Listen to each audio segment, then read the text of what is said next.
During the crash, the department says an official who is at the scene has confirmed that the learners are from different schools in the area. Department spokesperson Muzi Mahlambi. We received the news that a taxi ferrying learners from various schools, amongst them Suguma, lost control at the bend and then hit a tree before plunging into a daycare center, which is a crash. On the scene, 4 learners perished. The 5th one succumbed en route to the hospital. Law enforcement authorities, including police and road traffic inspectorate officers, have arrived on the scene. Nhlanhla Mabaso, Eyewitness News. Gauteng Police Commissioner Tommy Mtombeni has called for calm in Westbury, Johannesburg today as water-related protests continue. Mtombeni is in the area meeting with community leaders as tensions continue. Residents have blocked roads with rocks and burning tyres after weeks of water challenges. The affected areas include Coronationville, Westbury, Westdean and surrounding areas. There is a heavy police presence today, with the city also expected to provide an update on the situation this afternoon. Mtombeni says the community needs to work with officials in order to bring the situation under control. Let's make sure that we work together so that there has to be a stability in terms of public disorder. Because I can't promise to say the water or deliver water tomorrow. But what I know, I have spoken personally with the executive mayor. The bail of a police officer accused of killing his girlfriend has been revoked after he was found to be intimidating witnesses. Police watchdog IPID says Eldorado Park Sergeant Mandla Buthelezi has been rearrested for interfering with the case. Buthelezi is accused of killing his girlfriend, Gauteng Crime Prevention Warden Chesney Kepler, last December. IPID spokesperson Lizzie Shuping says Buthelezi allegedly violated his bail conditions and is now also being accused of intimidating witnesses in the murder case. He was arrested at the Johannesburg High Court today during his appearance, and the case has now been remanded to the 11th of October 2025 for pre-trial. He will be detained at Moroka Police Station until his next appearance. To this now, hundreds of unemployed young people are lining up in Katlehong in Ekurhuleni today to submit their CVs to the Gauteng government. The desperate job seekers are looking to benefit from the Nasispani mass recruitment program. Premier Panyaza Lesufi is relaunching the program today, building on phase 1, which is set to have employed many.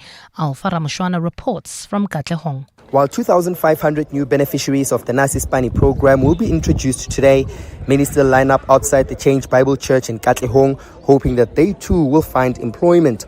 28-year-old Nzuzo Khatebe, who has been unemployed for 3 years, says he has applied for the program several times but has never received any feedback. They often take our CVs but never get back to us. But I'm not sure if things will be different this time around. Another unemployed Katlehong resident says she's aware the initiative could be a campaigning strategy, but insists she's willing to take any opportunity to secure a job. The ANC obviously wants votes for next year's elections. That's why Panyaza is doing this. He started with the crime prevention wardens last year, and now this. The province has set aside 50 million rand for the Nasispani program. Alfa Ramshwana, Eyewitness News in Katlehong. And in Berlin, the country has slammed the Belgian festival's decision to cancel a concert by a German orchestra with an Israeli conductor. The Belgian Foreign Ministry says the cancellation seemed excessive. Festival organizers say they took the decision because the current situation was leading to emotional reaction and they want to maintain serenity of the event. Israel launched its retaliatory offensive into the Gaza Strip following Hamas's October 7th, 2023 attack on Israel. Gold is trading at $3,620.33 an ounce. The rand is at 17.56 to the dollar, 23.71 to the pound, 20.52 to the euro, and Brent crude oil is at $67.49 a barrel. Heading in and out of the Joburg CBD, we still have slow-moving traffic. This is on Main Reef Road between Production and Nasrec Road. Also in the Westbury, West Dean area, we're still keeping an eye on those protests. That's on Commando Road, Fuel, Perth, as well as Portland Avenue. Motorists have been advised to avoid that area this afternoon. And also traffic lights still not working. This is in the Alex area at Marlborough Drive and Far East Bank. It's a partly cloudy afternoon in Gauteng today. Temperatures have peaked at highs of between 26 and 29 degrees. The top story in EWN. At least 10 children are currently receiving medical treatment after their scholar transport crashed into a daycare center in the Imbali township, killing 5 others. EWN, in touch, in tune and independent. For the latest, visit ewn.co.za or download the EWN app. You're with Relebogile Mabotja. Live, streaming countrywide On the Prime Media Plus app. DSTV channel 856, 92.7 and 106 FM.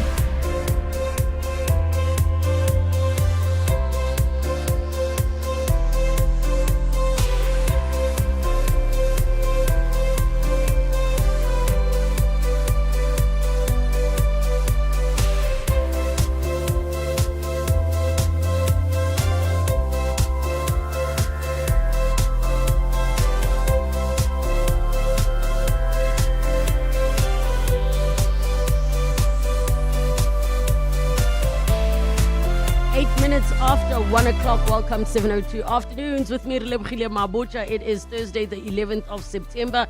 Pleasure to be in your company today and looking forward to the different conversations we're going to have on the show.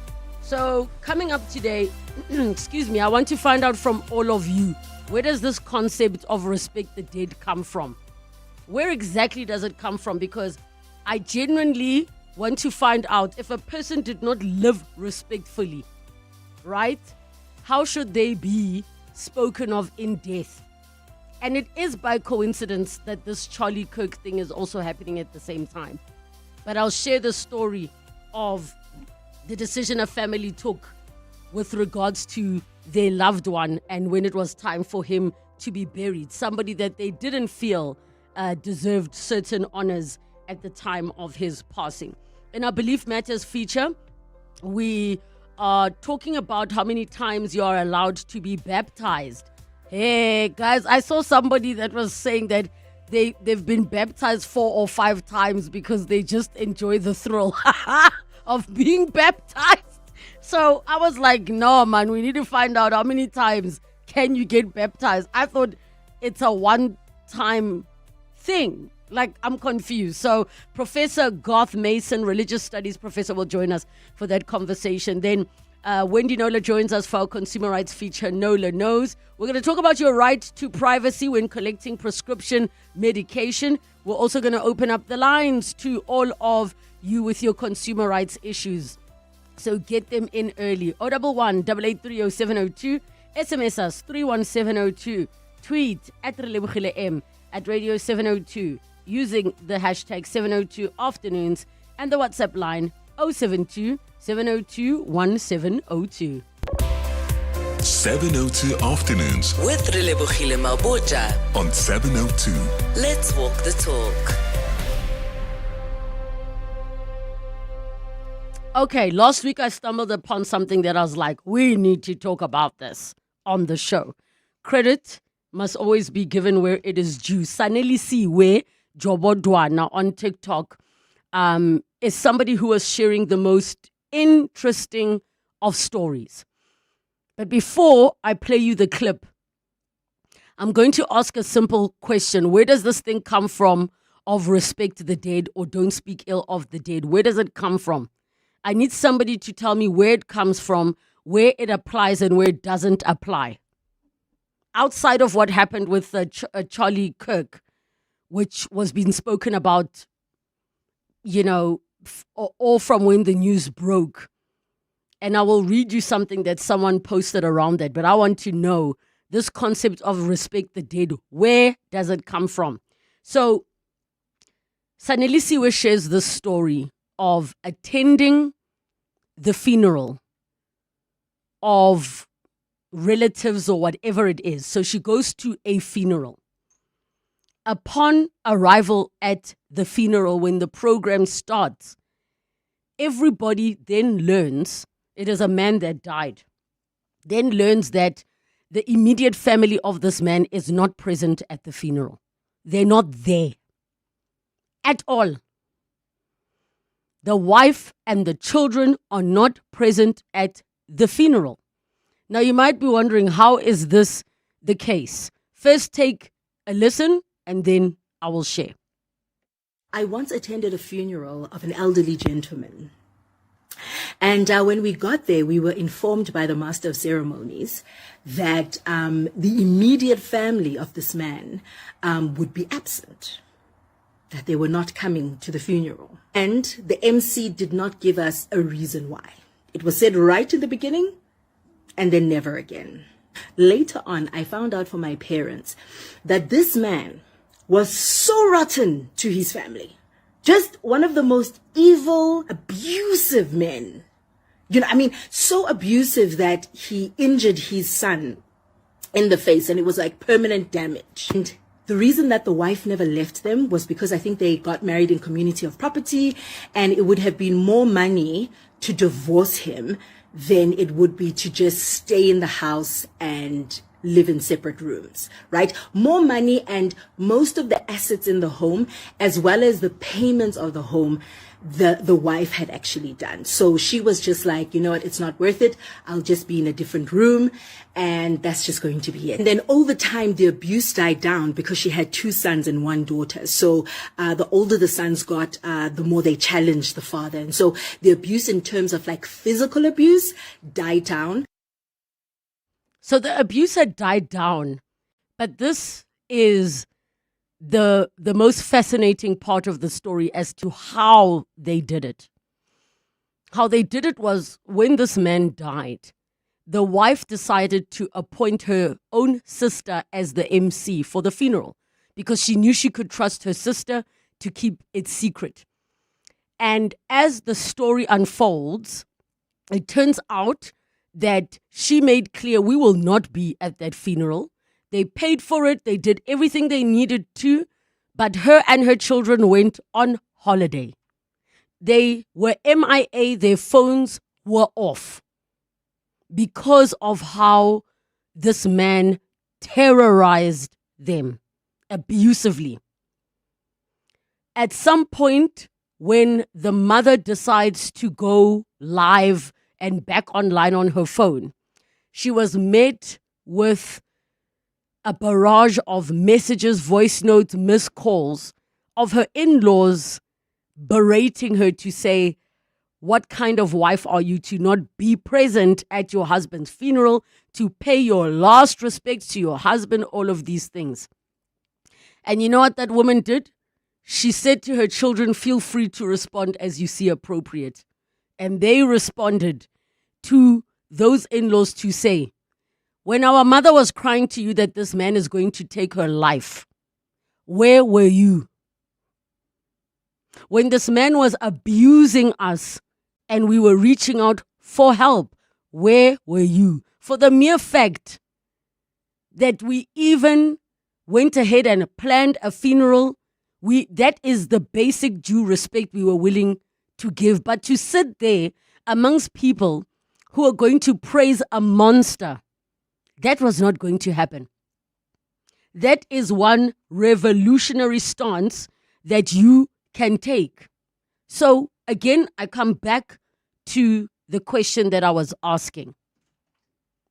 Where does this thing of respect the dead and don't speak ill of the dead come from? When I was in my ride on the way to work, I decided to ask my Uber driver. And I said, tell me what you think. Where does it come from? He's like, no, you can't. So I said to him, okay, what about Hitler? Can we speak ill of Hitler? Knowing all of the atrocities he's responsible for, can we speak ill of him? I need serious understanding as to where this thing of respect the dead comes from. Because I think it has protected so many people. One of the things that the gent said to me in the car was, you know, you don't want to embarrass maybe the family by speaking ill of this person when they're gone. But if this person terrorized you, people were aware for whatever reason, how they couldn't help, wouldn't help, whatever it is. Now they are gone. Why do we need to respect the dead? Where does that come from? Or don't speak ill of the dead. I completely respect this woman and her children for choosing to not be present at the husband and father's funeral. I respect that decision. May more people do so.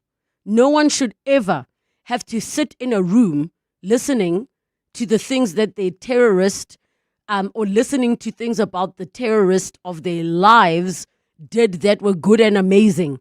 How wonderful they were. Can we call a representative from the church? Can we call a representative from the office? Can we call a representative from Kai? Now, with regards to this Charlie Kirk situation, who, you know, said some of the most disgusting things ever.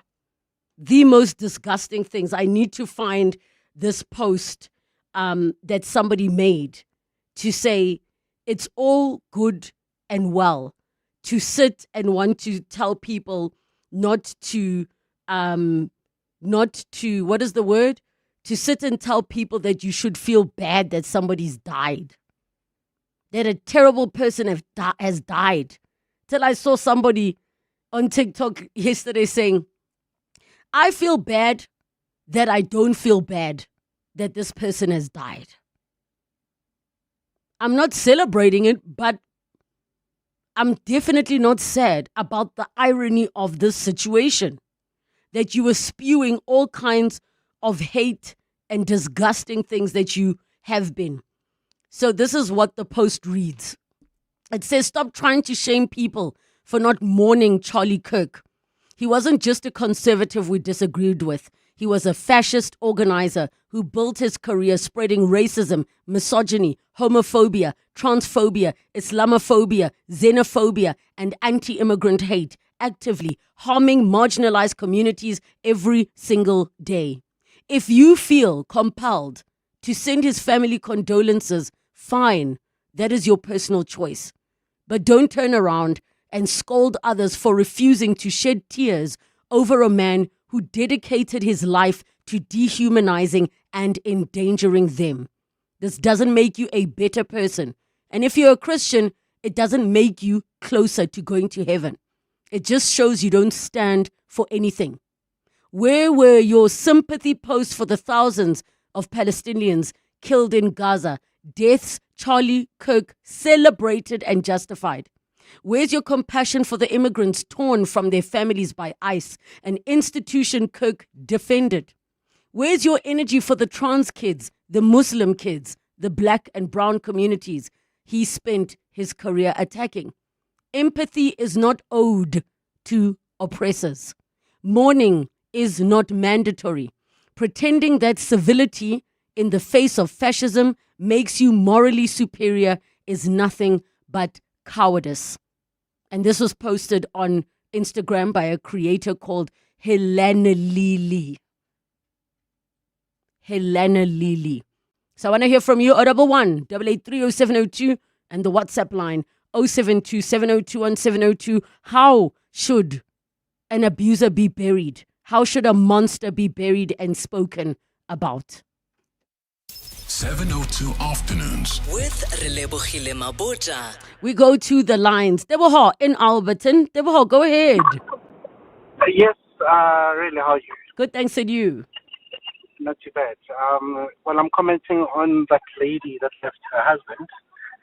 In my opinion, she did nothing wrong. She lived up to her vow. Until death do us part. A queen. Bona. Until death do us part. Simple as that. There is no need to contradict an abusive man. There is no need. she had the opportunity, Leanna, to walk away. But considering that she's got a family, she thought of the divorce, how expensive it would be. So until death do us part. You go your way, I go my way. Simple as that. And you know what's interesting, Neteboho?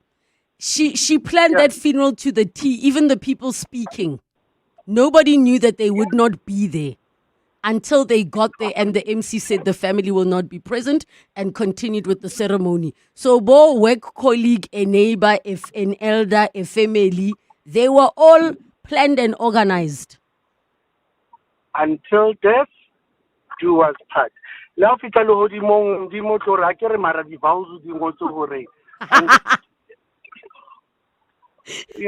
nothing to worry about, man. Well done to her. This thing of men just walking all over women and abusing women and look, it must just come to an end. However, insofar as men taking the same that I totally disagree with. My opinion, my two cents. Over now, you're gonna get all different kind of women coming out of the shell. We will definitely have a conversation about men taking their wives' surnames, which is not new. I think it's maybe new to us in South Africa and maybe in African cultures, not all. But we definitely will talk about it. Deboho from Alberton, thank you so much for your call. Relebogile, general amongst black culture, the dead are highly respected. In funerals, people stand outside the church or tent, some drinking when the corpse is about to leave for the cemetery. You will see men wearing blazers and jackets, anonymous in Kempton Park. I can understand certain cultures that we have inherited and continue. I mean, I still do that. I go to a funeral in dark or black clothing. I cover my head. I make sure my shoulders are covered, especially if it's an elderly person. I do not wear a dress or a skirt that is a certain length. I get all of that. But at what point do we start challenging certain things that we believe? Because I'm asking a simple question. Where does it come from that we must respect the dead? Lintikile from Centurion, hi. Hi, Relebogile. Hey. I think now what you need to do, when you are being abused by a person in marriage, you shouldn't stay in an abusive relationship. But when you die, it's no longer about you. I mean, the person who died, sorry. It's about you who's left behind. It's about you. Even when we go for a memorial service, it's no longer about the dead. It's about you who are left behind, finding closure. Now, you cannot just change all of a sudden and say this person was abusive. I know for the family, they knew it all along. But in the eyes of people who are looking from outside, you shouldn't have reacted like that. Wait, Lintikile. There's something I want to call you out on. First, you said it's about you. Ne? Now you're saying in the eyes of the people looking. The moment you're concerned about the eyes of the people looking, it is no longer about you. No, I disagree there, my sister, because if it is about you, it's about the wholeness of you. It's about how people perceive you, what you have done. You can actually say... Can I ask you a question? Yes. You are saying, Khorine, how people perceive you is about you. Is that how you define yourself? Based on how people perceive you? I think so. Because if people perceive me to be an abuser, then I should be worried. I shouldn't even allow myself to be an abuser. You get my point? So this thing of... Do you understand this thing of Bazotini syndrome? Ne? This exactly what you said, because you touched on something. You spoke about perception. Perception does not necessarily reflect reality. So, like you said, if people perceive me as an abuser, that you need to be concerned about something. but you're skipping the layer that it's not about them perceiving you as an abuser. In the case of this man, he is an abuser. It's not about perception. So if you heard me well, that's why I'm saying she could have come to the funeral. Why? And be honest. Listen what my point, which I'm trying to bring. Be honest about the matters. Don't try to hide it. Say, hey, good people, I hear you are saying this person, but this is how we know this person. If you didn't want to come to that point, you could have left the marriage earlier. You cannot wait for a person to die, and then you bring your harshest action. That I will prepare the funeral, I'll do everything, but I will not attend. For me, I think who is it harsh to? I'm trying to understand who's being punished. If you're saying it's being harsh to not attend the funeral, who is it punishing? Remember, there are people who are left behind. Like? There are people who are left behind children. There are people who are left behind family. And maybe those families, they weren't even part of the people who abused you. Why would you treat them at the last moment, at the moment of their vulnerability? You treat them like that. For me, I will say, family, you know how I lived with this person, but I will be there because I chose to be there until the person died. If not, I could have left earlier. Then I didn't have to make this act at the end of his life. All right, Lintikile, I hear you. I completely disagree with you. And as somebody is saying, I want to read this to you. Firebird says, abusers always want to dictate how their victims should respond to their mistreatment. And that privilege does not exist. And for me, death does not happen when you're in the ground. It happens when you take your last breath. But thank you so much for your thoughts and your contributions. Your voice notes are coming through on 072-702-1702. Hey, it's Wesley here. Thanks for a great show. My 2 cents worth are, I think, rather speak the truth of the person. I think there's a lot to be said about the truth, but do it in a respectful way. Often things have happened and they're complex, not straightforward, and we don't understand people's reasons.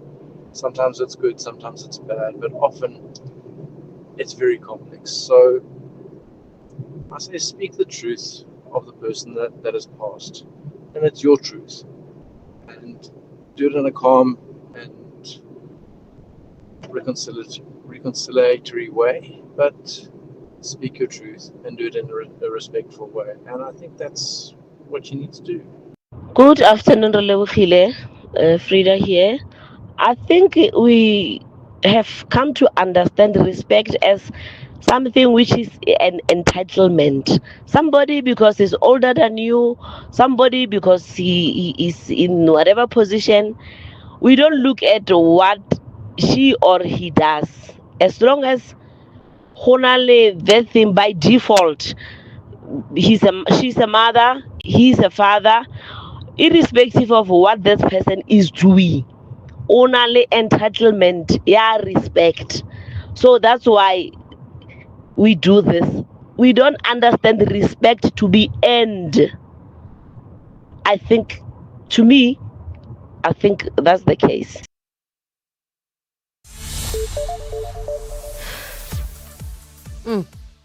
So many things going through my mind.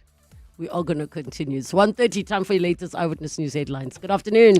Thanks, Relebogile. Good afternoon. Gauteng Police Commissioner Mtombeni has assured protesting residents of Coronationville that Joburg Mayor Dada Morero will come and address them.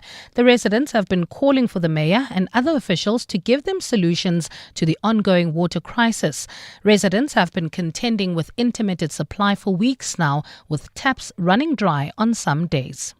It's been revealed in the Pretoria High Court that Dr. Nandipha Makutumana was paid by the production company behind the Netflix documentary that she is currently challenging. Makutumana and her accomplice, Thabo Bester, have approached the court for a temporary interdict of that production. Bester's lawyers have argued that the documentary creates the impression that he is guilty of the charges against him. And hundreds of unemployed young people are lining up in Katlehong, Ekurhuleni today to submit their CVs to the Gauteng government. The desperate job seekers are looking to benefit from the Nasispani mass recruitment program.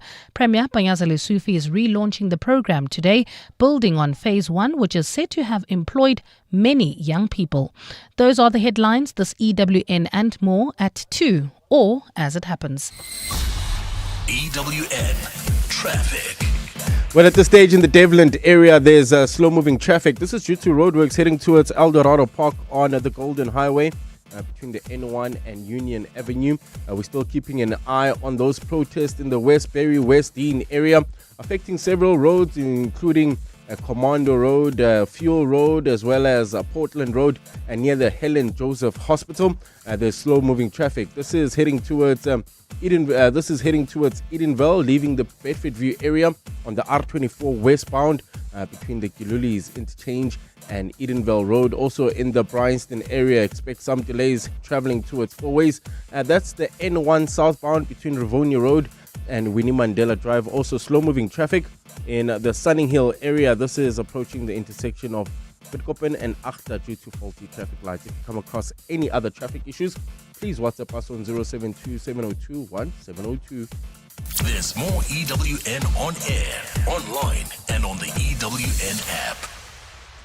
The DSTV Delicious Festival, powered by Lotto Star, is back with just one ticket. Experience unforgettable music, mouth-watering food, bold fashion, and vibrant art from Saturday the 20th to Sunday the 21st of September. Celebrate with friends and bring the family for a picnic on Sunday. This year, DSTV celebrates 30 years with international headliners, South Africa's hottest talent, and a feast that's as big as the vibe. It's Africa's biggest music and food festival.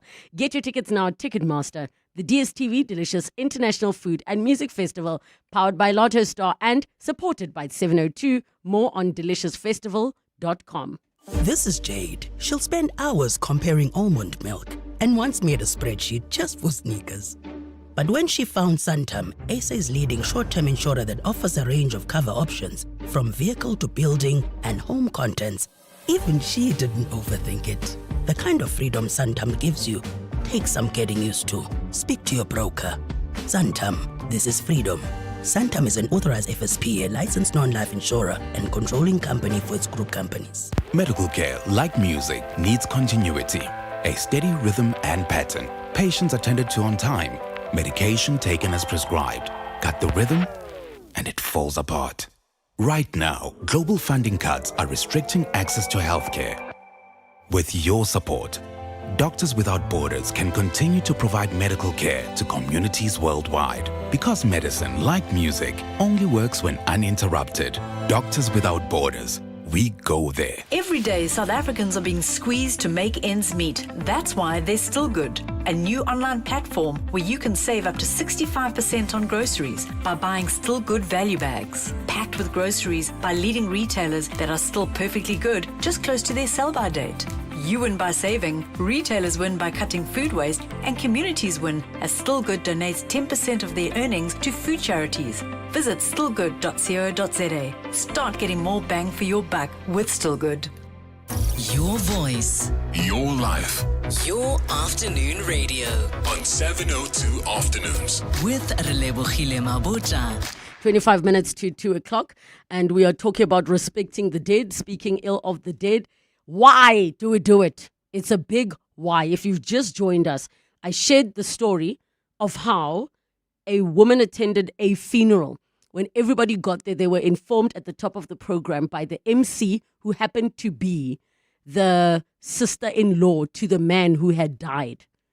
And the MC shared the family won't be there. Turns out this man was a monster, was abusive, not just to the wife, but to the children as well. She was unable to leave due to finances, all those things. Lived in the home in a separate room. The abuse as the kids got older and they were able to fend for themselves, slowly decreased. But when he died, they went on holiday during the funeral.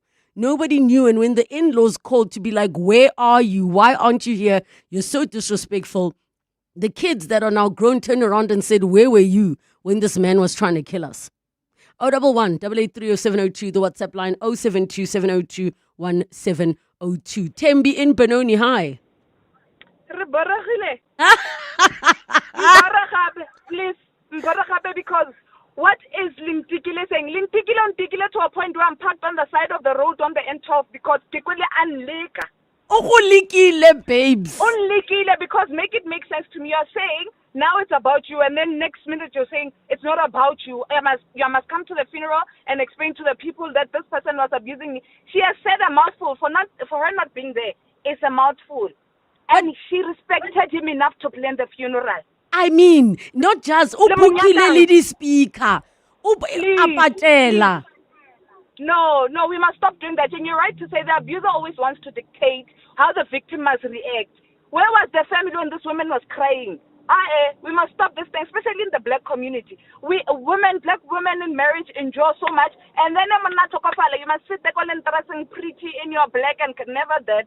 Please. No, babes. It's the for me. Let me speak for myself and say, the part that actually touches me on my studio is not the fact that when as my husband you're abusing me, but you abused my child.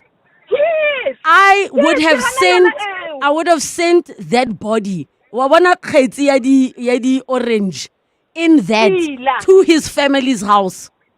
I'm not this one. No, Jahana, shame. Please mark me absent. That lady is making us proud as women.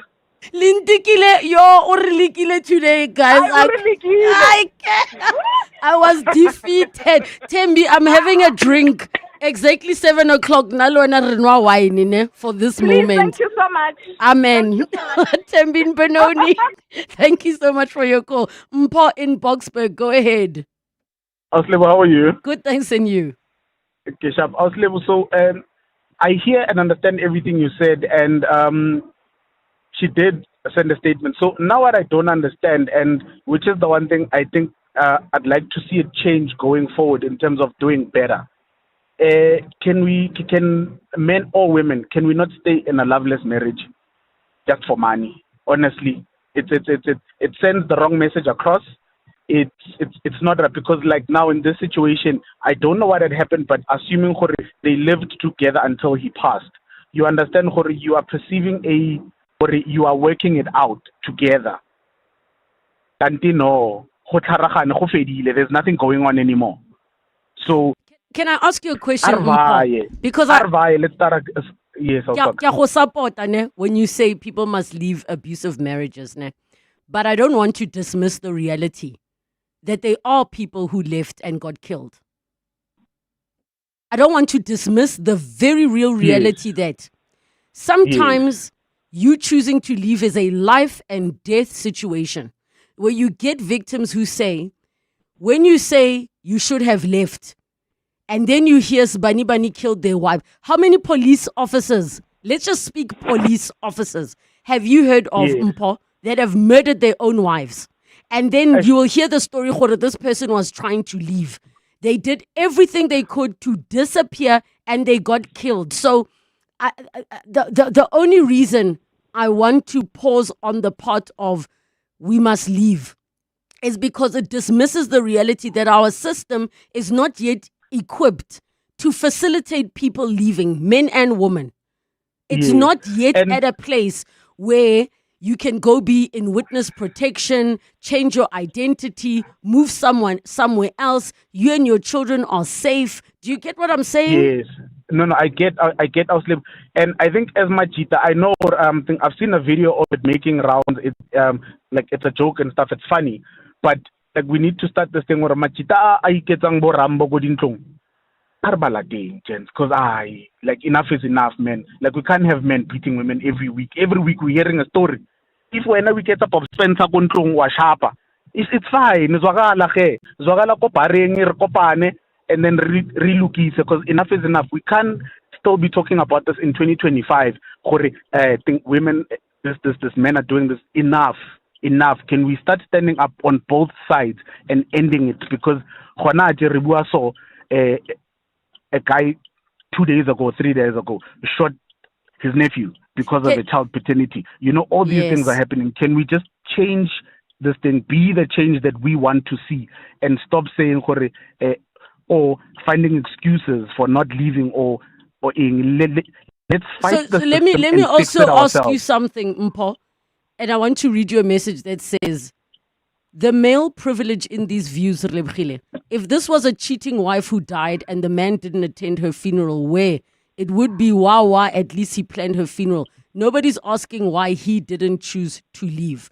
So again, the responsibility is being placed on victims, and I'm saying victims including society as a whole. Yes. The terrorizers are not being given the responsibility to say, how Sakhoni, when you can't, leave. And if you want to take your own life, please do it on your own. Don't take other people with you. Yes, mara I get a steering. So in this situation, Balia, unfortunately. Like in this situation, because we get a steering, Balia. I hear you, Mpo, and thank you so much for your call. I think it is easy when you are not in something to say leave.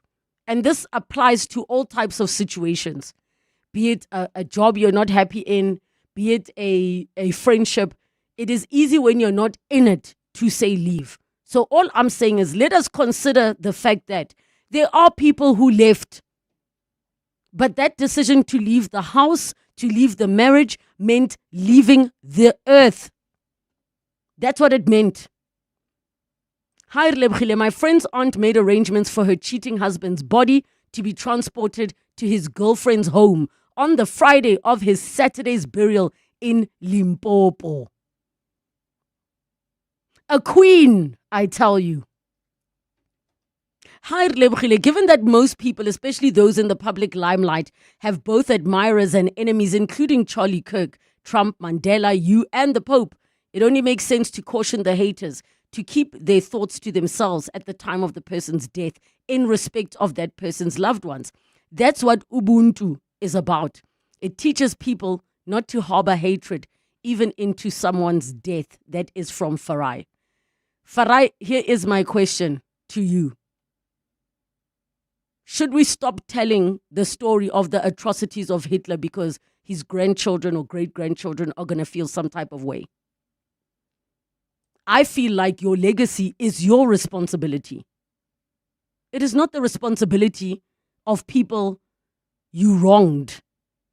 Why are you not taking into consideration that when you go, your family is going to have to deal with everything that you did while you walked this earth? Yeah? ST on the WhatsApp line says, Relebogile and team, I think there are more casualties in marriage than the ones leaving. Listen, that in itself is a whole show on its own. More of your voice notes, 072 702 1702. Good day, Relay and the team. The fascinating topic indeed. Yeah, like for me, I believe deceased deserved all this, Yeah, he deserved all this based on the kind of treatment he was giving his wife as well as the children, Yeah, he was paying actually, for what he had been doing. Yeah. This is Max in Q. Hi, 702 Land. Wow, what a discussion about respect for the bereaved or the late person who could have been a rotter. I think we need to speak truth to their deeds in life, but we also need to respect that every life has a spark of divinity. So we can respect and revere the divinity that has left the body into whatever path, whether it's heaven or downstairs or reborn or whatever it is. We can respect that there was some divinity in this life that is now gone.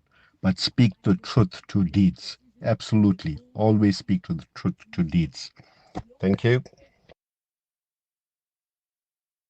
Good day, Auslebo. Auslebo, when it comes to the whole don't speak ill of the dead, I don't think I can say much about it. But as for me, I did not have the best of relationships with my dad because of what happened between him and my mom.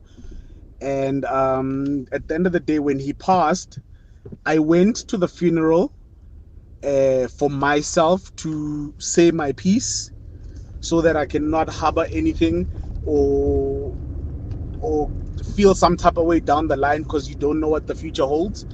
I went to go see his farewell, and after that I went home. It was just that I didn't sit with the family for the whole family meetings and whatnot. I left, I went home, I was there, they should be glad. I went there for myself, I did what I did. And for the kids, they should have made a decision on their own. I think they should make a decision of their own, and people should not judge them for their decision. Hi, Relebogile. It's Mornay here from Randburg. What I enjoyed the most about the story of the woman and her family who didn't attend the abuser's funeral is when the family-in-law phoned them to say, how can you be so disrespectful of our son or whoever who died, when they said, but where were you when he was abusing us and we cried out for help? I think that is just such a powerful statement to a family who let them down during a time when they needed them the most, even though the abuser was their blood family. I really I commend them for standing up in that way. I want to leave it on this note.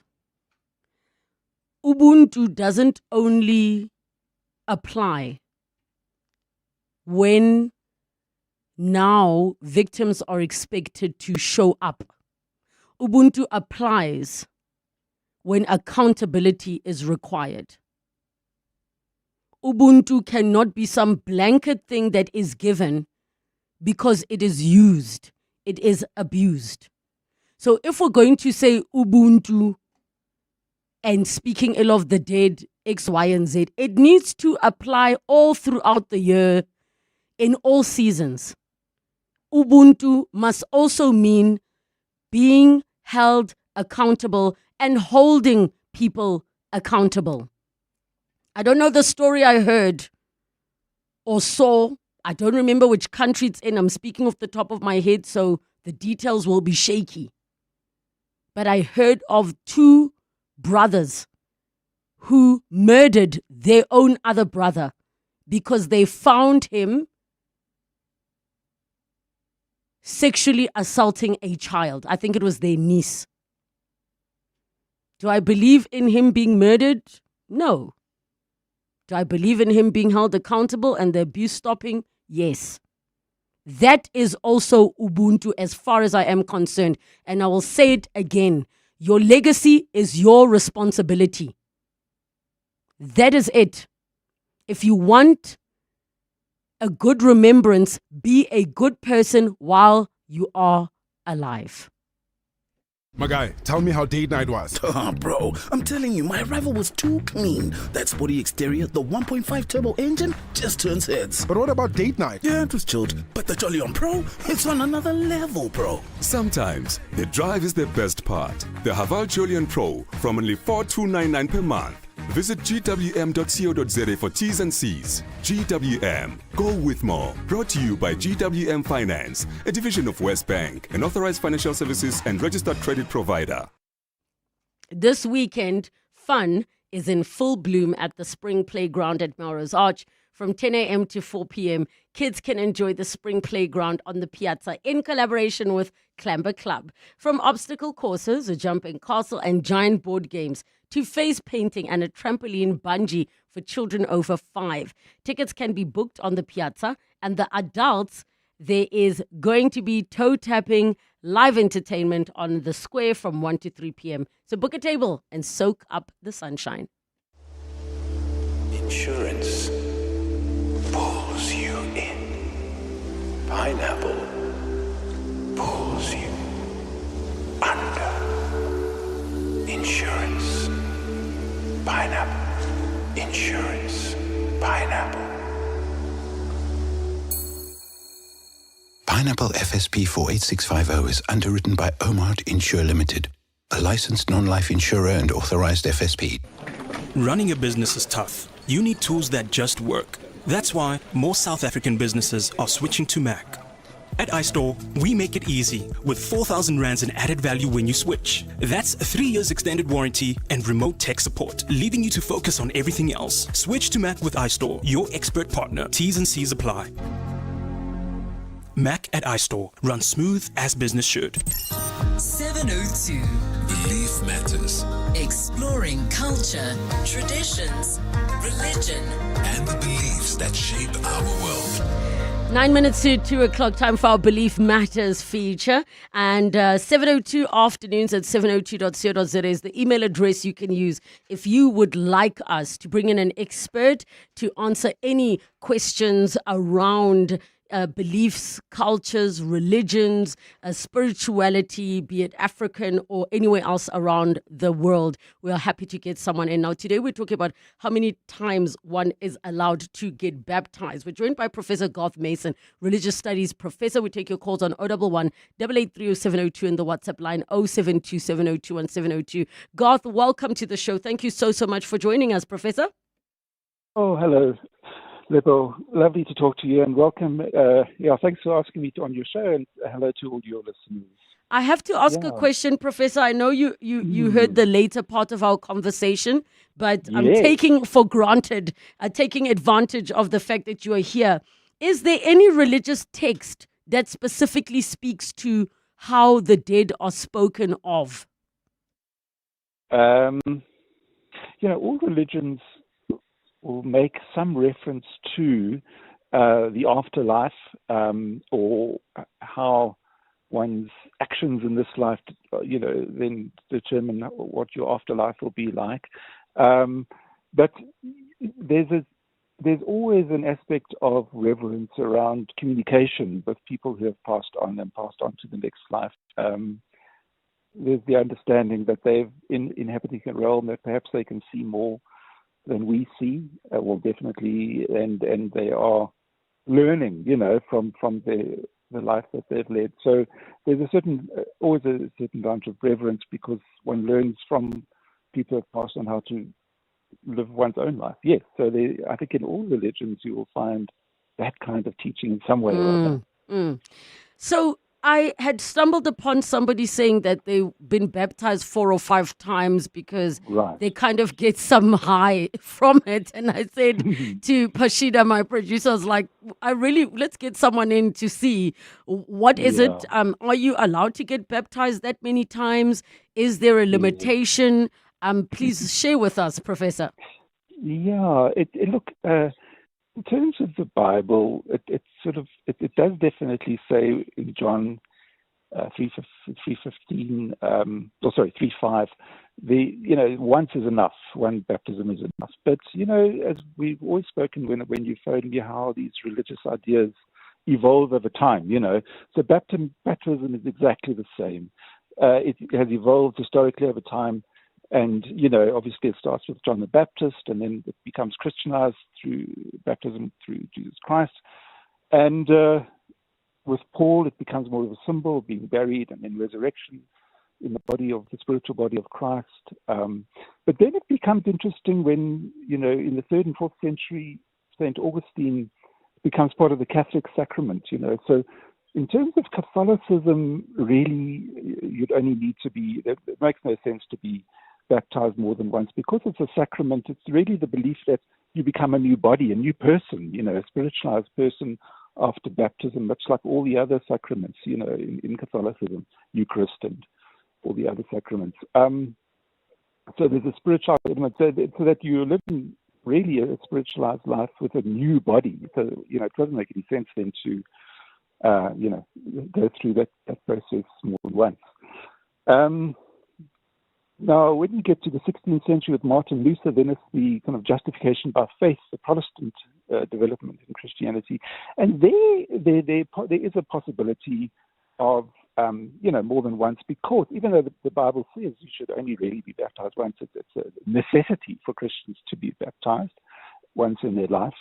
But, because there's this justification by faith that's moved on from the sacrament where the body becomes a spiritualized rebirth, new person. But in Protestant belief, it's based really that the sacrament is less important than actually the statement of faith. Now, I suppose somebody would then say, let's say there's a lapse in faith, maybe, and they want to baptize again when they rediscover their relationship with Jesus, or perhaps there's a new development, deepening of their faith. So the focus on faith does allow for a reconsideration of baptism. That is not a common thing, and really, as I say, it's not prescribed in the Bible at all. The Bible says, you only really need to be, or should only be baptized once as a necessity for being a Christian. So it's interesting to see the development. And of course, when you get to someone like John Calvin, his belief in predestination, the elect, that's a very difficult one to get one's head around, because then, God, in terms of John Calvin's theology, was that God has already decided who's going to be saved and who isn't. So, baptism becomes quite a complex issue then. But, I think, let's just say that yes and no, definitely not in terms of Catholicism. That makes no sense. But there's a possibility of, depending on the way your life is going, you may want to get baptized, and perhaps you even discover that the pastor who baptized you was not a proper pastor, so you want to go through a proper ceremony. That could also be allowed. Yeah, so that's a kind of roundabout answer to the question. I hope that helps the person who sent the email in. It definitely does help, Garth, and I think beyond the religious text, the human aspect or the psychology aspect of wanting to feel renewed, hence doing it again and again. But there is no need from a religious perspective to go and get repeat baptized. Yes, because the thing is that even in the Protestant system of belief, a Protestant religion, you commit yourself to that faith. So obviously you're going to grow more the way that you, in your relationship with Jesus and the Holy Spirit. So there's no reason, of course you're going to grow. So you don't need to carry on getting baptized. The baptism is a commitment to living that life, the new life, and the cleansing of your sins, and entering this new path. So, there's no real need to reenact that all the time, unless it's something that, you feel that you have to do. But really, I would have to say, the Bible, according to the Bible, you don't need to. You only need to do it once in your life. Professor, thank you so much for chatting to us on this 702 Afternoons at 702.co.za for all your Belief Matters suggestions. Dreaming of your next getaway? Whether it's a sun-soaked beach escape, adventure-packed tour, or luxury cruise, Flight Center is your go-to for travel. From flights and hotels to tours and cruises, we've got it all. Plus travel insurance for peace of mind. If you want the best deals, you can save more by taking advantage of our Bundle Plus Save offer. Plan your trip today at your nearest Flight Center store or visit flightcenter.co.za. Flight Center, your center for travel. Be in the right place at the right time with Betway's jackpot slots. Stand to win your share of millions of rands in cash every week. Bet on selected slots every Thursday and Friday night between 7 and 10 p.m. and you could be our next big winner. The more you play, the more chances to win. Get way more only at Betway. Terms and conditions apply. Betway is licensed by the Mpumalanga Economic Regulator. No persons under the age of 18 are permitted to gamble. NRGP counseling line 0800 006 008. All events are fixed odds betting games. At the heart of global conversations shaping our future, Africa's voice is more important than ever. As proud lead sponsor of the B20, the Standard Bank Group is honored to showcase the continent's growth, partnerships, and potential on the world stage. Because driving Africa's growth isn't just our ambition, it's our purpose. Tune in every Monday from 3 p.m. for the Standard Bank B20 in brief for key insights and updates around the B20. Standard Bank is an authorized FSP and registered credit provider. This is EWN. Good afternoon. I'm Bali Dlamini. Gauteng Police Commissioner Tomim Tombeni has assured protesting residents of Coronationville that Johannesburg Mayor Dada Morero will be coming down to address them.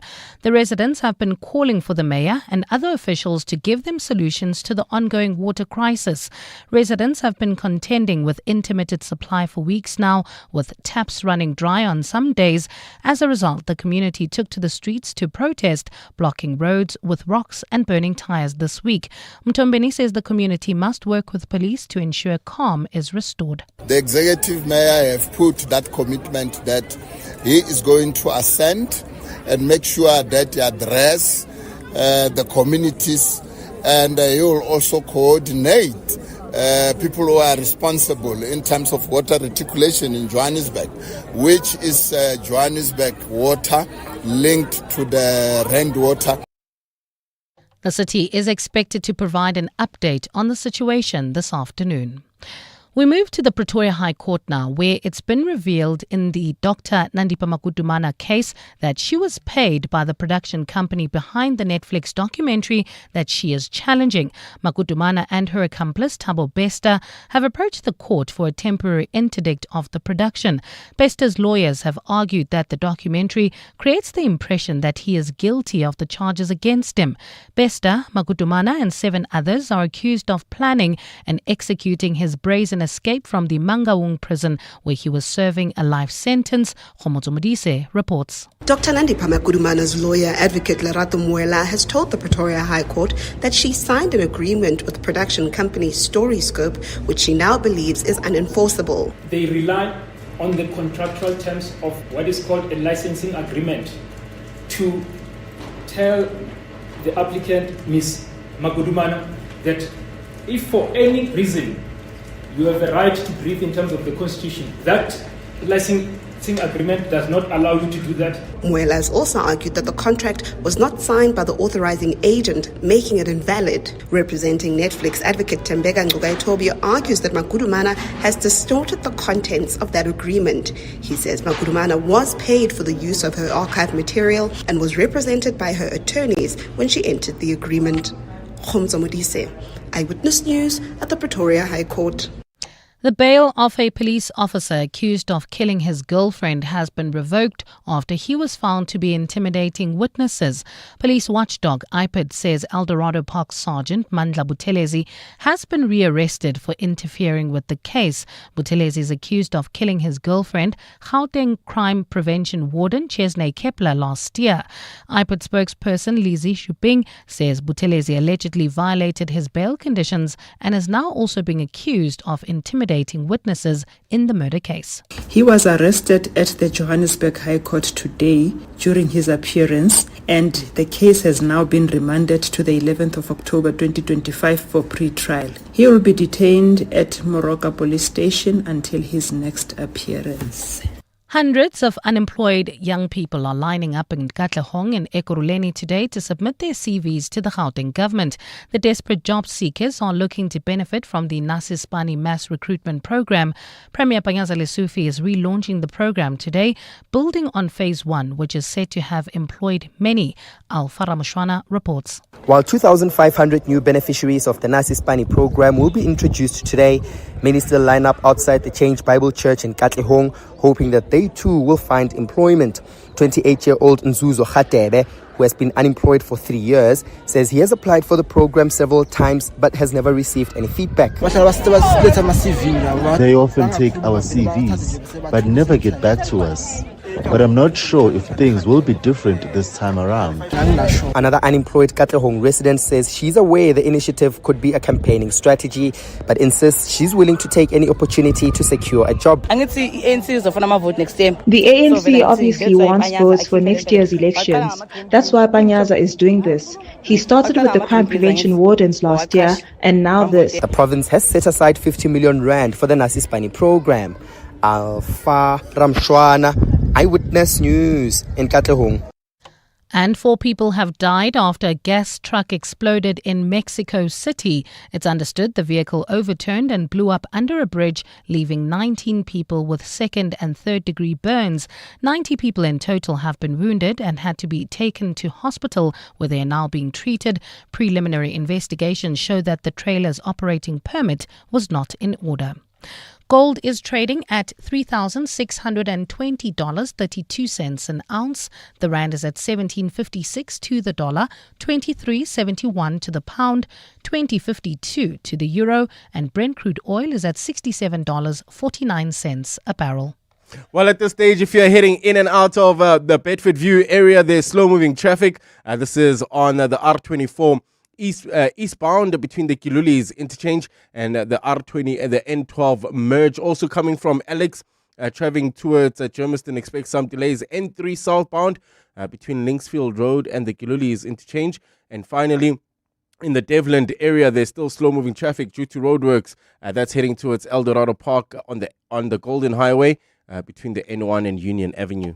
It's a partly cloudy afternoon in Gauteng today. Temperatures have peaked at highs of between 26 and 29 degrees. The top story in EWN this hour, Gauteng Police Commissioner Tomim Tombeni has assured protesting residents of Coronationville that Joburg Mayor Dada Morero will come and address them. EWN, in touch, in tune, and independent. For the latest, visit ewn.co.za or download the EWN app. .702 Nola knows.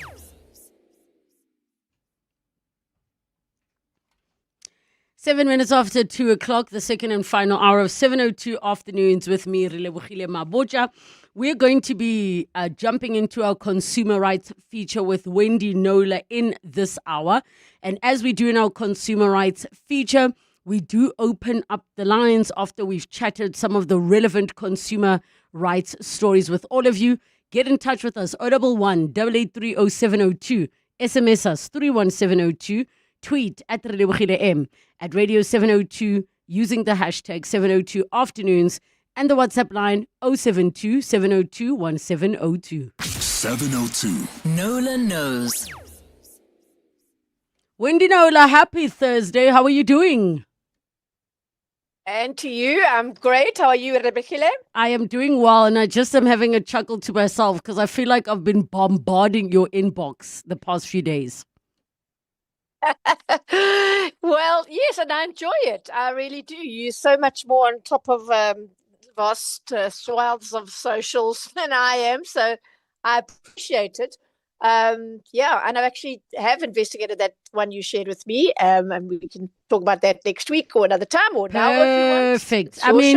I will say this because I know you also have to do your work. So the one thing that stood out for me before we jump into our stories, Wendy, is the statement that came out by Mitchum apologizing to consumers for the 100 ml roll-ons that were sold in South Africa, Ireland, and the UK that caused irritation. But I saw somebody saying, and I hope we are able to get hold of that person at some point, saying that they had chemical burns. Now, my question is, once a brand gets to a point where they are apologizing for something in general, like this, and you are a user, what options are available to you if you have been affected and if you bought the product but you don't want to use it because you have been affected? Like, what options are available to you for brands in general? So I haven't got that statement in front of me as we speak, but I do remember it was kind of vague in terms of we'll sort you out or something like that if you bought the product kind of thing. So certainly you would be in line for a refund, obviously, of the product because it caused you harm. And then if you had to have any medical attention, certainly with proof. So, a doctor's report, medications that you had to purchase, etc. I would say most definitely you would be able to lay those at the door of the company. I'm not sure if they're local distributors agencies have come forward and said anything specific about South Africa. I'm not aware. But yes, it's definitely something that I'm going to be following up on. I haven't seen a complete rash, excuse the pun, of complaints from local users, sort of one here and there. I was expecting more, but it's an unusual admission from a company, especially a large manufacturer and a dominant player in the deodorant market, to come forward and say, hey, we've had this problem. So I would have expected something a little bit more concrete coming, something local for South Africans, since South Africa was identified as a market into which those dodgy deodorants, for want of a better description, were distributed. So that's a to be continued for sure. Okay, and I mean, hopefully, once you get more info, maybe we'll hear from somebody or get more details from the statement. We can pick it up in one of our upcoming conversations. But let's kick off with the first one. Okay, so those little screens at the dispensary counters in pharmacies. You go and stand and you hand over your script, or you've got a chronic script that they've already got, and you say, I need my whatever. I still can hear what the person next to me is asking for and getting, and the rest. And when I go to get my chronic medication, the pharmacist, and not a very soft voice, will loudly read off what my prescriptions are on the computer. So, occasionally I've thought, well, I really would have preferred for people on either side of me not to know what medication I'm on, but so be it. But here's what I didn't know until I had a chat earlier this week with Vincent Tlala, who is the Registrar and CEO of the South African Pharmacy Council. And they're reaching out to the media in various ways because on the 25th of September, it's World Pharmacy Day. I think it's World Pharmacy Day, but it's Pharmacy Day. Mm-hmm. And wanting consumers to know certain things, right? And here's what I didn't know. So in addition to those semi-private little sort of play cubicles that we stand at the counter, we can say to the pharmacist as we get to the counter, I'd like to be seen in a private room, please. Because apparently some pharmacies have 2, 3, but they must have at least one where you can leave that counter and go into a private room where no one can hear what you're saying to the pharmacist and nobody can hear what the pharmacist is saying to you. And you might say, well, why is that necessary? Well, Vincent gave the example of a woman teenager who'd had unprotected sex and wanted the morning after pill. He said the fear of having to ask for it in a pharmacy where a neighbor or their father's friend might be there and within earshot may well prevent that girl or woman from going in to get the drug and having an unwanted child as a result. And he said also people taking antidepressant or anxiety medication may not want that to be known by people around them that they may or may not know. And so they too have a right to ask that interaction happens with the pharmacist privately. And there could be a myriad other reasons. Somebody might be, have various women issues that they need medication for and might not necessarily want everyone around to know that either. So I intend to test this at my pharmacy this very afternoon. I need to refill my scripts, and I'm going to be very interested to see the reaction on the pharmacist's face when I say, can I be seen in a private area? Those are the words that's used, or whatever suits you. Can I be? Is that something that had ever occurred to you? I have thought about it because sometimes you've got people quite close by that can hear your conversation, and already your pharmacist knowing your ailments and whatever. Sometimes when you're standing there, you're also asking for other things that maybe are not prescription based. So now if you want to say to the pharmacist, use the morning after pill example, but it could be something else pertaining to, I don't know, reproductory, whatever, private, whatever it is. Now, if you're like, please, can you help me? I need to. They're not going to hear. And then my thing is always like, I've had so many people while I'm at the Dis-Chem coming to ask for a photo. So for me, it's always very awkward, but I try to do things Yes. over the phone Yes, and have it that. delivered for privacy. But I would like to have the option to be able to say, what if this ointment is not working? And then somebody's there like, girl, I use that ointment too. Can I have a photo? Yeah, I know. It is a thing. Yes, if you do have a certain profile and then you interact with the medical profession in whatever way, I'm not going to share my experience, but it's awful. Oh, they know who you are, and now they've seen your X-ray or whatever, and it's something you can't prevent. But anyway, I would love to hear from listeners if that's something they've experienced or knew about or heard about it for the first time today and would like to try it and whatever. And as I say, I'm certainly, if I'd had time this morning, I would have gone and done it then to report how it went. But unfortunately, I couldn't get away from my desk. So that's to be continued. But that's not all. There were lots of other things that Vincent, and I'm talking about the registrar and CEO of the South African Pharmacy Council, Vincent Klala. So he said, also, if you are prescribed medication and you hand the script over, tell the pharmacist what else you are taking. He says they should ask, but many times they actually don't. So if you're taking a blood thinning drug such as warfarin, for example, you can't be taking aspirin containing drugs as well. So always, and that's the other thing where you might want to have a little private chat. And not discuss your entire drug regimen in front of everyone. Ulcer sufferers can't take certain analgesics such as ibuprofen, etc. And he said it's also very important to tell pharmacists or for pharmacists to tell you when to take the medication. And normally, in my experience, they do before or after food, because if you get that wrong, the medication won't work.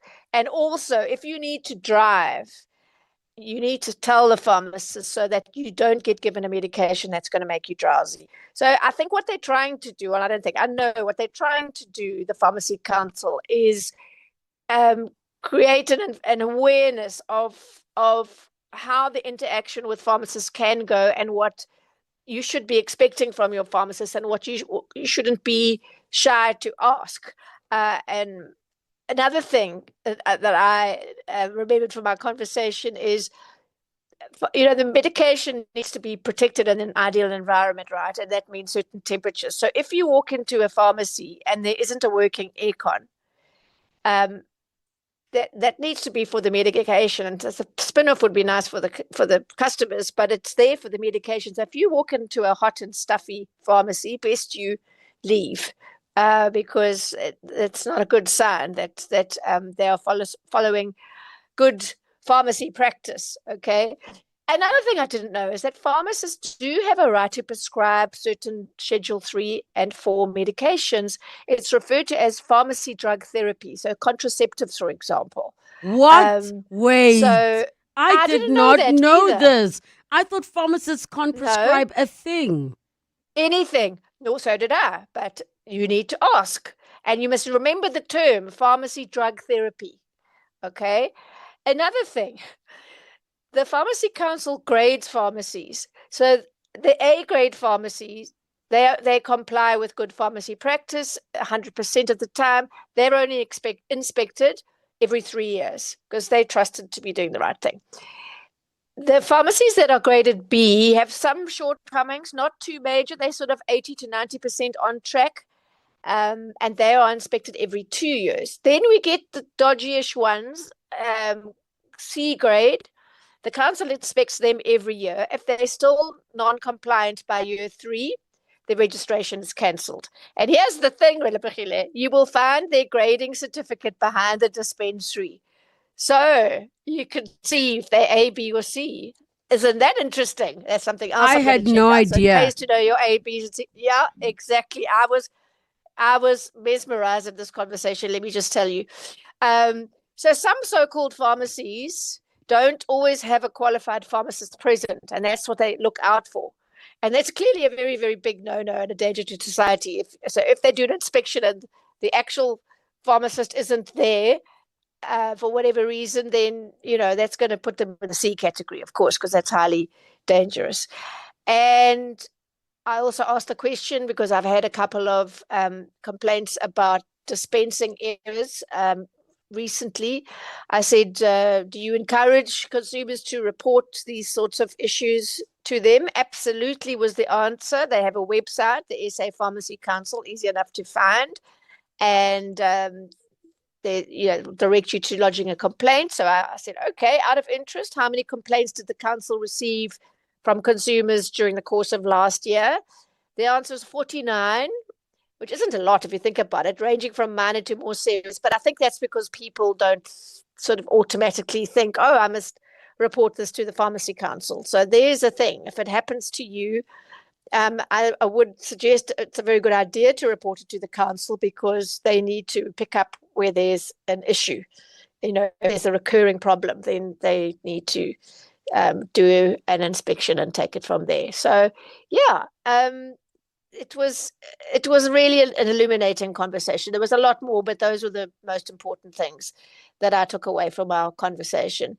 I have a couple of those two cases that I took up recently. Do we have a bit of time to chat about them? Before we go to those two cases, I just have to ask a question with regards to the more official pharmacists and the other one, the ones that can prescribe and the ones who can't.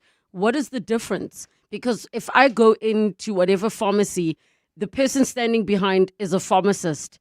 So from my perspective, I don't know the difference. I do know that, for example, there are pharmacies where there's a clinic side and then you can maybe go get a jab, but I'm trying to understand that ranking you were speaking about. No, the ranking is separate from the fact that pharmacists have a limited ability to dispense certain Schedule 3 and 4 medications. And it's called, now I can't remember that term, what did I say? It was pharmacy drug therapy. So if you're needing something, it's a bit of an emergency, it's a weekend, for example, and you don't have a prescription, it would be, to my mind, worth saying to the pharmacist, this is a situation, is this covered by pharmacy drug therapy? Are you able to prescribe this medication that I need? So was that. And then with the grading, it's not about that. It's about, are they complying with good pharmacy practice in terms of all the things that they need to be doing,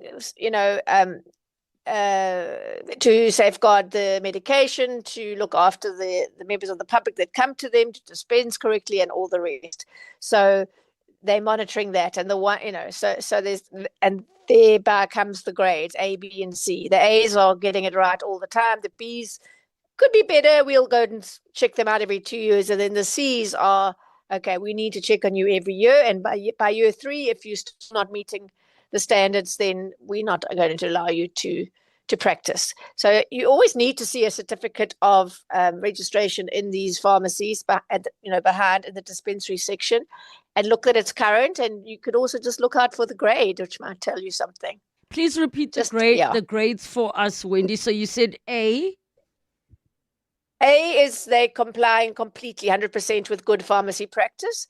B is when they were inspected, they were found to have some shortcomings, nothing too major. They're sort of 80 to 90% there. They get inspected every 2 years. And then if it's grade C, they have been found by the council to be lacking in a few areas. And they are in the process of being inspected every 3 years. And I would imagine by the year 3, if everything's fine, they'll either go up to possibly a B grade for the next year. And what you really want to see, though, is an A grade pharmacy. Okay, and that obviously then you can trust. Yes, definitely. That one is the one that is more trustworthy. Yeah, absolutely. They're playing by all the rules in the way that they should. All right, let us go to some of the WhatsApp messages that are coming through before we pick up on the news story. One says, Lebo, I once picked up my monthly ARVs at the pharmacy and was helped by the pharmacy dispenser who is my aunt's close friend from church. Ooh. Well, I mean, that's a different one in the sense that it was their job and they have to be confidential, right? Yes. And that would have been ARVs, anything that if you don't really, it's your right to not want anyone to know what particular medication you're on or what condition you're suffering from or whatever. And then just say, I want to be seen privately, please. I would love listeners to test this and let us know how they went, so that I can feed it back to the council. Because, as I say, this was an eye-opener for me. And there have been times, look, I mean, I've got hypertension. So, I mean, it's like every second person of a certain age. So, I mean, I don't really care. But there are other things that, you know, the pharmacist will read it off of her computer. So you want this and this. And there's one thing in there that actually, you know, I sort of, you know, would rather not somebody that's not me hear about, you know. So yes, but ARV is absolutely essential, that you have the right to privacy, of course. Absolutely. Yeah. Another message around this. One says there are pharmacists with regards to prescribing. It's only pharmacists who have a PCDT accreditation. It's an add-on to the pharmacy degree. The post-basic pharmacy assistant under supervision of the pharmacist, sometimes indirectly up to a certain schedule, but mostly direct supervision. I'm so confused because the number of times I've gone, I have never ever been told by the pharmacist that they can give me a script, and this is around schedule 3 and 4 at your major massive pharmacies. So I am so confused, especially if let's say your repeat script is finished and they know that they will just refuse and say you need to get a repeat from your doctor. Yes, maybe that's a different case, and that is repeat chronic meds, and the purpose of that is that you've got to be medically checked out to see that you're not having any adverse reactions to that medication or whatever. So there's a medical reason for that, but I think they're more referring to the case of where you need something suddenly and aren't able to get to a doctor or whatever. That was the sense that I got. But definitely worth getting some lived experience of that as feedback. I would appreciate that, because I said, I've never heard of this. And he said, oh, no, I think they could have been, doing a better public awareness campaign around some of these things, but it's good to know now, better late than never. I just thought, I have to share this. He did offer to come on air, I must say, but I decided to do this topic too late to invite him. I was going to do something else, which didn't work out, as happens with media. So yes, he's absolutely open to coming on air, and maybe we should take him up on that and have him on another show where our listeners can ask direct questions or share their experiences. Okay, then with regards to somebody saying the pharmacy issue reminds me one of the loud chemist on TikTok. I don't know which one that is, but I'll try and search for that. And then another person is saying, Wendy, please can you repeat that term for pharmacy prescription? It was called, I have to look at my notes because I can never remember these things. It was called pharmacy drug therapy. Pharmacy drug therapy. All right. Therapy. Yes. So I think if you have that term, it would be helpful. And, if you need something that's schedule 3 or 4 and you don't have a script. So, yeah, as I said, I'd love to hear some feedback from people who approach pharmacies with that request. I think and the one for private space. I think if we can let everybody know that they can head over to South African Pharmacy Council's website, sapc.za.org, and then maybe you can browse some of the information there, and that's how we're going to get ourselves better informed on this one. We are going to go to the news. When we come back, we continue with the stories, Wendy, but all of your consumer rights issues, please continue sending them through. 011 883 702, the WhatsApp line 072 702 1702. Time for your latest Eyewitness News headlines. Good afternoon. Thanks, Relebogile. Good afternoon. Johannesburg Mayor Dada Morero is locked in a closed meeting with community leaders in Westbury this afternoon. Morero is in that area following protests over ongoing water challenges. The residents have been calling for the mayor and other officials to give them solutions to the ongoing water crisis. It's been revealed in the Pretoria High Court today that Dr. Nandipha Magudumana was paid by the production company behind the Netflix documentary that she is currently challenging. Magudumana and her accomplice Thabo Bester have approached the court for a temporary interdict for that production. Bester's lawyers have argued that the documentary creates the impression that he is guilty of the charges against him. And a male teacher from Sunwood Park High School in Boksburg has been dismissed after being found guilty of contravening the Code of Professional Ethics following sexual assault allegations. The teacher faced 3 counts of sexual assault and 1 of verbal misconduct towards female learners at the school. The Education Department says it's believed that some of the incidents took place at the school and a few outside the premises since 2024. Those are the headlines. This EWN and more at 3 or as it happens. EWN Traffic. Well, at the moment in the Melrose area, there's roadworks causing heavy delays. This is on Glenove Road between Oxford and the M1. Also slow-moving traffic in and out of Bedford View. That's on the R24 westbound between the R24 eastbound between the Kilulis interchange and the N12 merge. Also coming through Alex heading towards Germiston. Slow-moving traffic approaching the Kilulis interchange. If you are in the Devland area, roadworks still causing heavy delays on the Golden Highway between the N1 and Union Avenue. Look out for those faulty traffic lights in the Edenville area at Modderfontein Road and Van Riebeck. Traffic lights also not working in the Alexander area at Marlborough Drive and Far East Bank. If you come across any other traffic issues, please WhatsApp us on 072-702-1702. There's more EWN on air, online, and on the EWN app. In ancient Corinth, as Alexander the Great approached the philosopher Diogenes and offered to grant him any wish, Diogenes simply replied, "Stand a little out of my sun." At Plus 94 Research, we believe in illuminating the path to informed decisions. By removing the shadows of uncertainty, we let the light of data-driven insights shine through. Don't let assumptions cloud your vision. Step into the light of clarity. Plus 94 Research, the science of decision-making. Every day I'm hustling. It's our reality as business owners. And it's good to know that there's someone out there who takes care of the business that makes the business. Gotta love My Way Business Insurance. Saving big on premiums with 24/7 emergency services, plus My Business Assist with marketing, legal, and labor advice services. Visit myway.co.za or dial 0860 64 64 64 and get a quote today. My Way is a licensed non-life insurer and FSP. T's, C's, and standard rates apply. My Way. Live your way.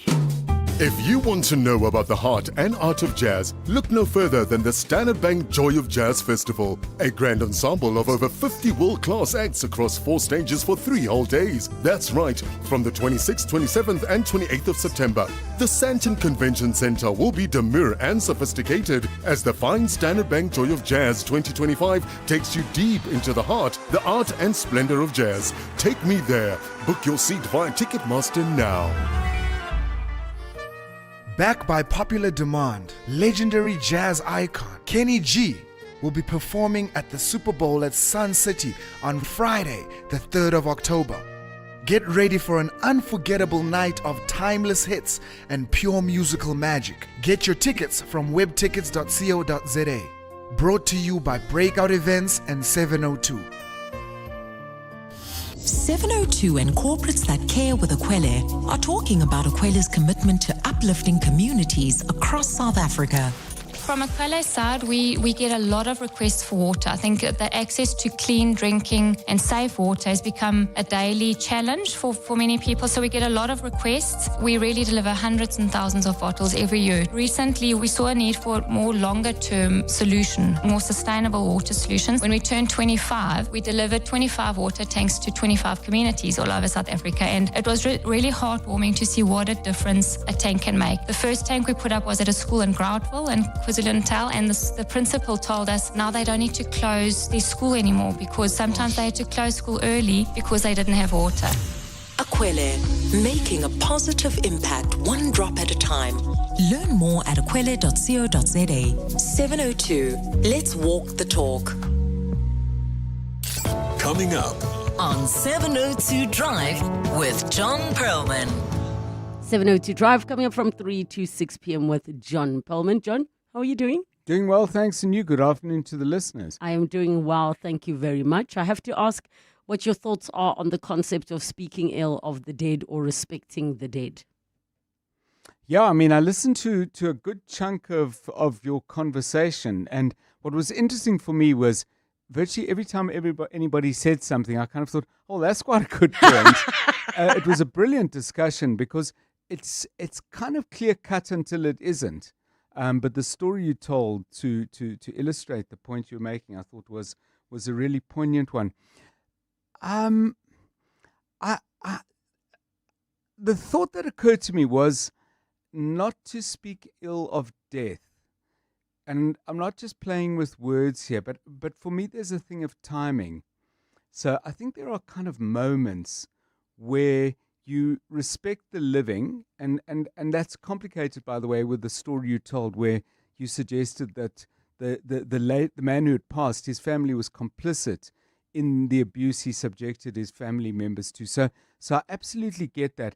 I do find, though, that maybe there's a kind of a moment where you let the moment of death and mourning pass, but it isn't a permanent state. So I'm kind of getting what you're saying. For me, it's a big question of when, and what you're feeling about the living is. I mean, we have to deal with this on air. Yep. You know, you get public figures in the world, particularly in the world of politics and so on, whose life and legacy is ambiguous. It's mixed, and it's no one thing.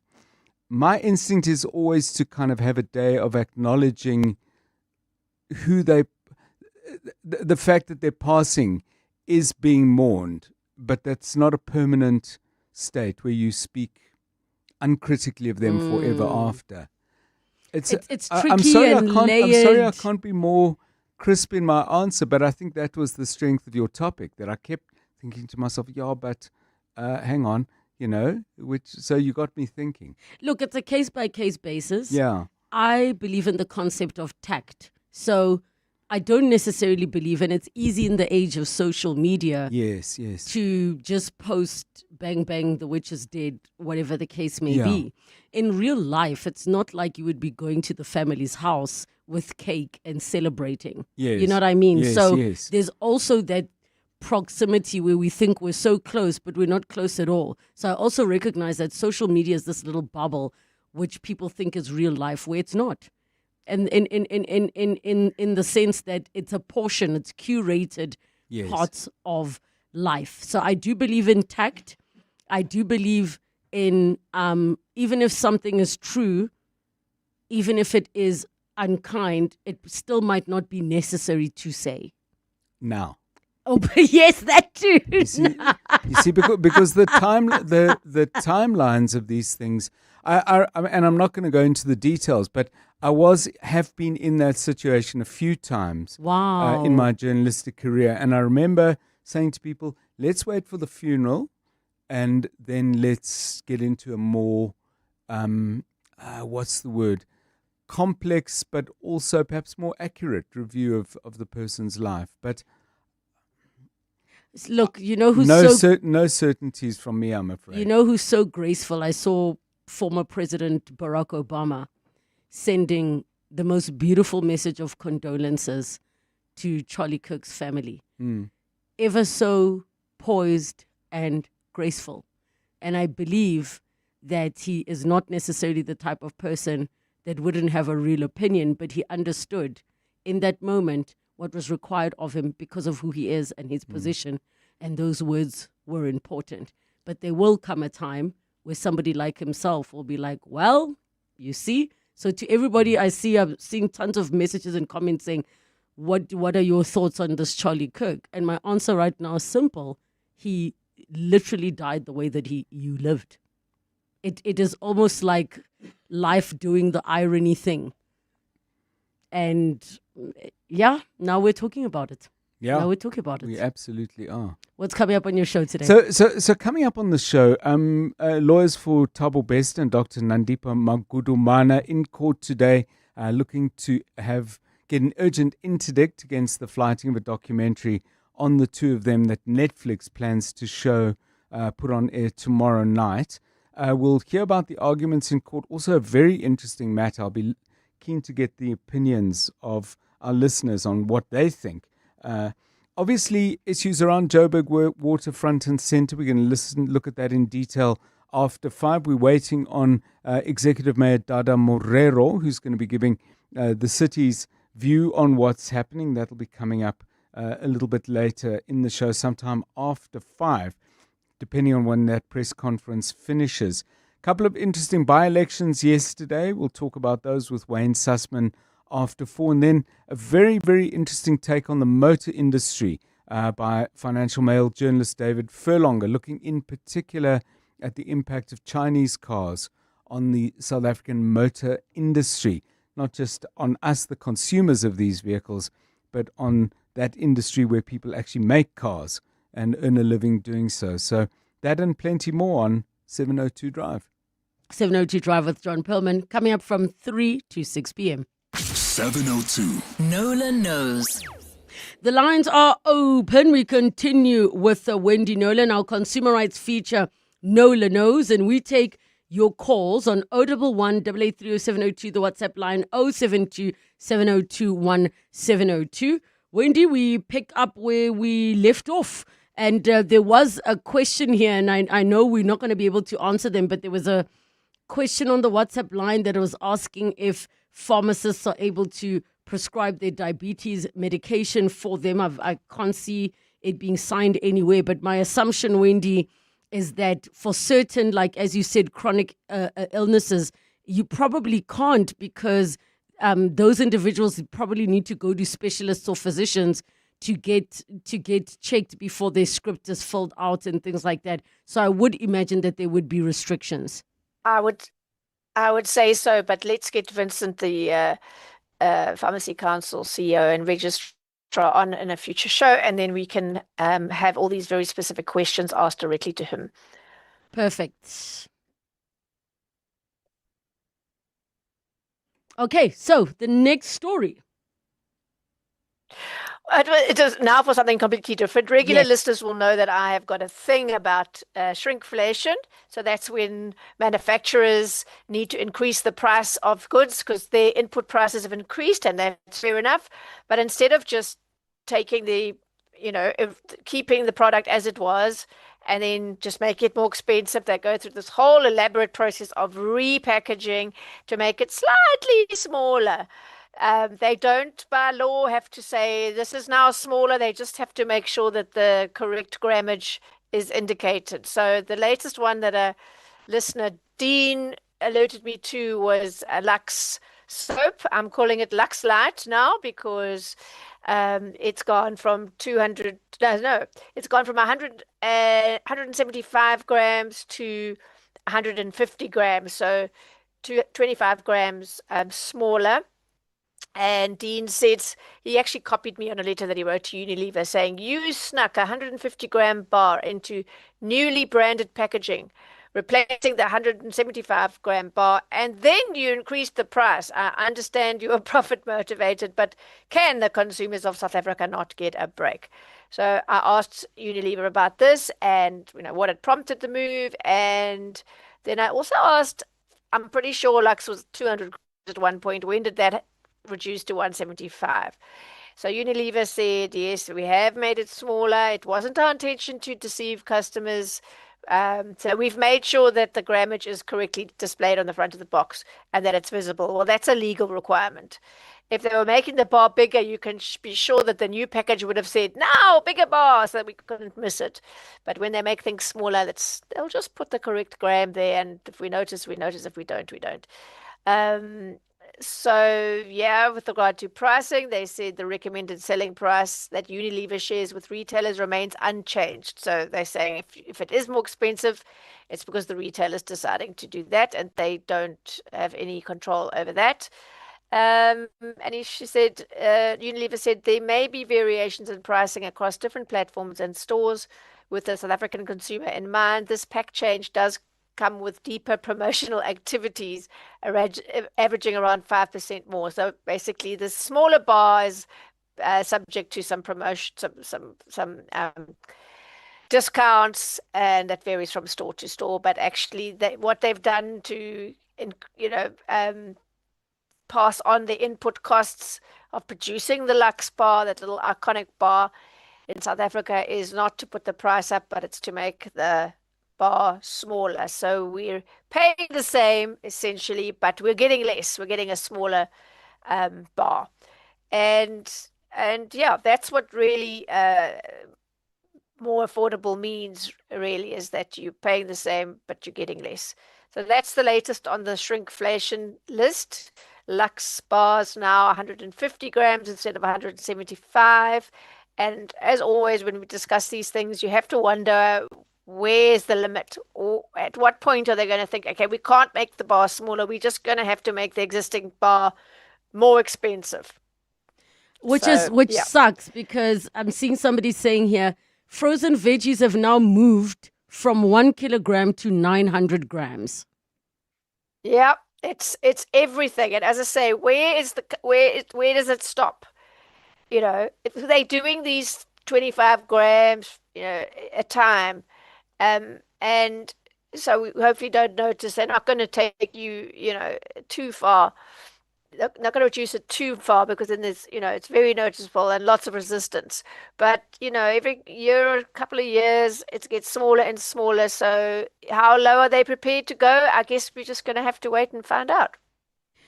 All righty. Let's quickly go to a caller before we take a break. 011 883 0702. The WhatsApp line 072 702 and 702. Stefan from Boksburg. You have a cell phone network issue and an account issue. What happened? Correct, yes. Hi. Yes, I'm a Vodacom contract holder, and last year, October, I got an SMS that my migration was successfully done, which I never applied for. So I immediately called Vodacom's call center and reported that something is incorrect. I've never requested a migration. I've never spoke to anybody about a migration. So I was given a reference number and told it would be corrected on the system.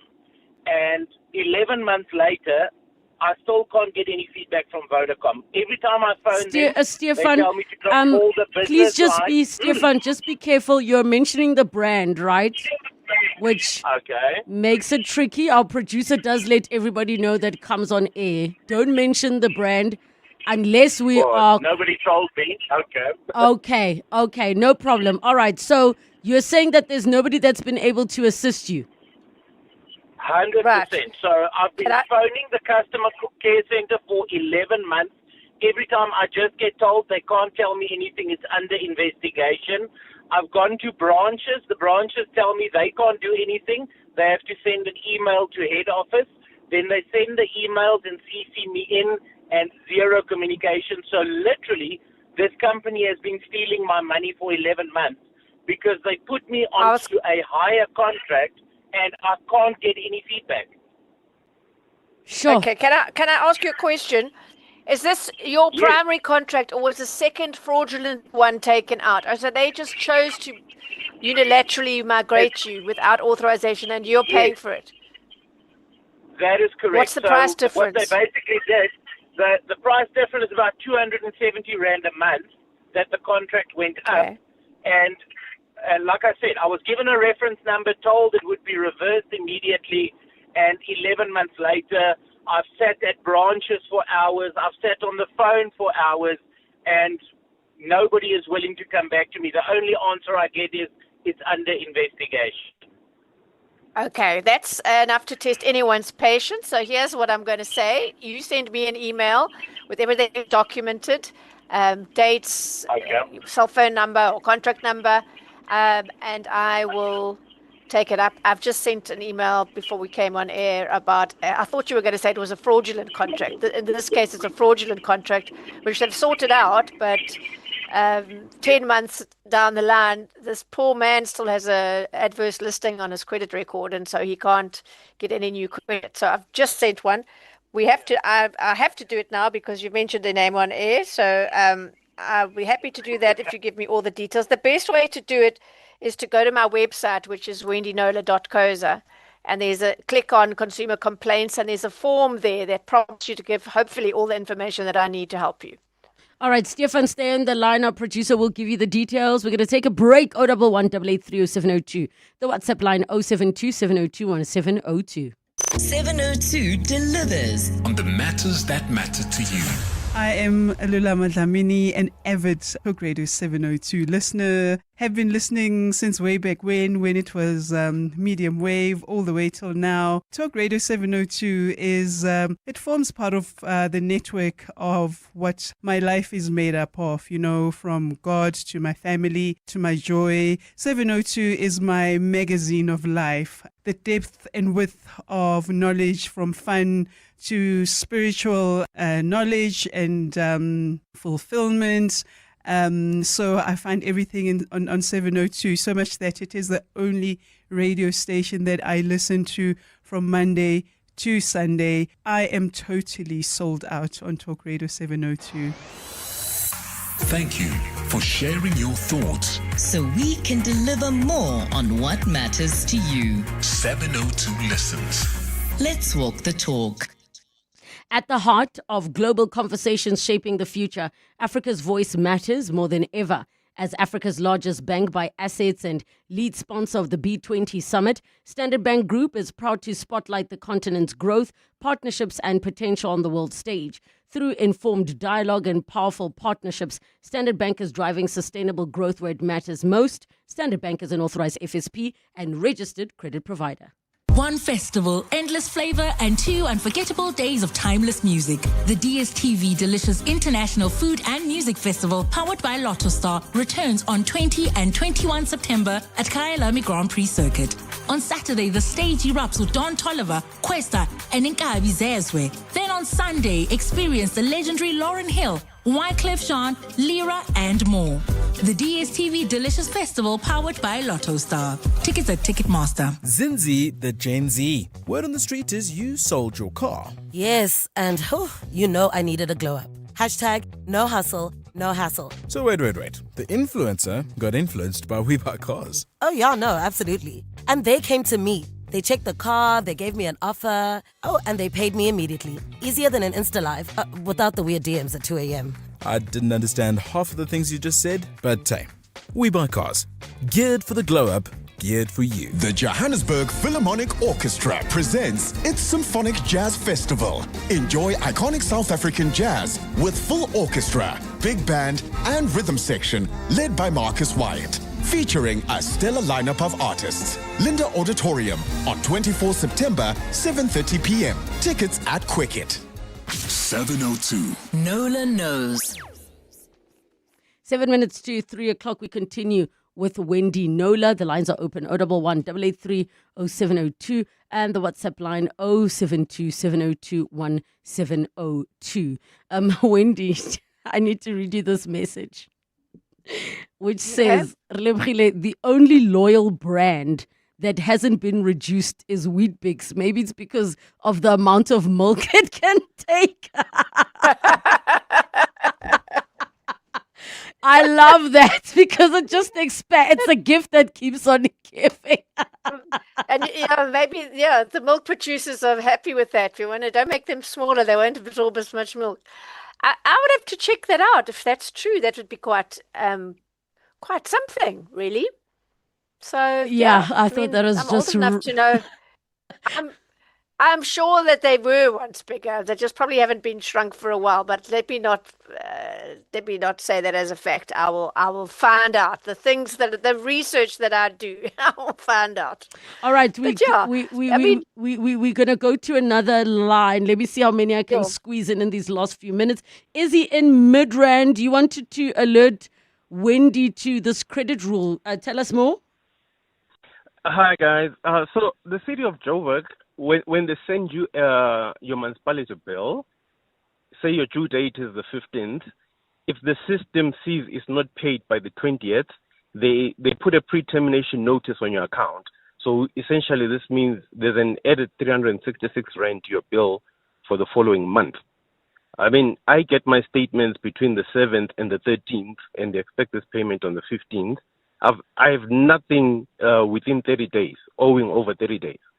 I always paid, but now they say anything that's 5 days in arrears, they put that. Is this something new, is he? Yes, it is. It started in July.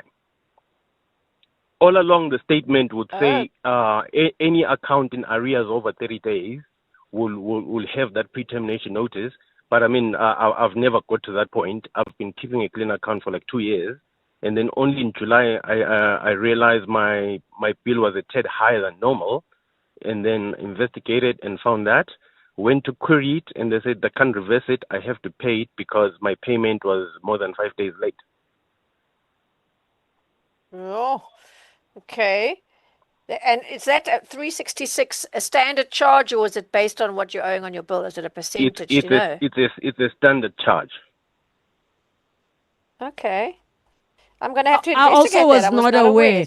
I also was not aware. Izzy, thank you so much for letting us know and communicating with us. We move on to Larry in Lenesio. Go ahead, Larry. You had some issue being hospitalized and a medical aid challenge. Please don't mention the name of the company. Go ahead.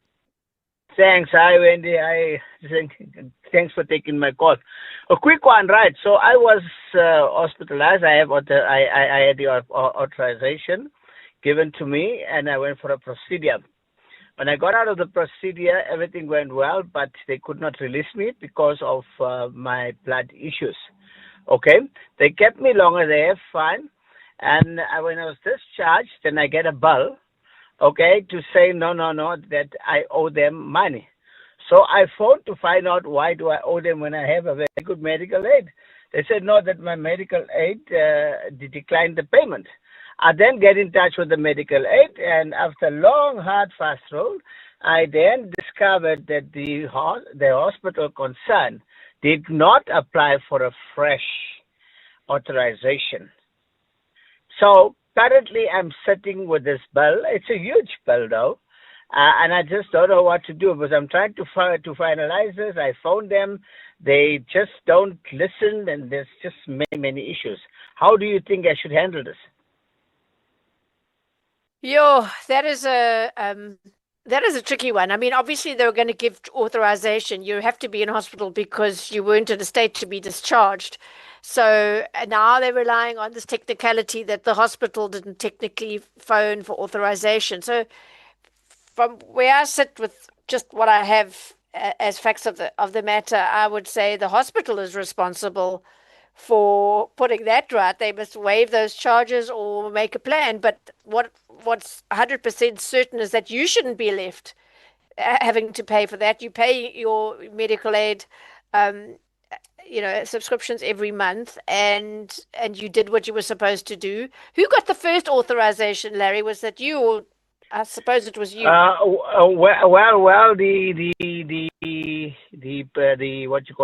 doctor's offices or their surgery, they got the authorization. Remember, you can't just get authorization because they want some code and all that, ID code and all. So you don't know what, Yes. Yeah.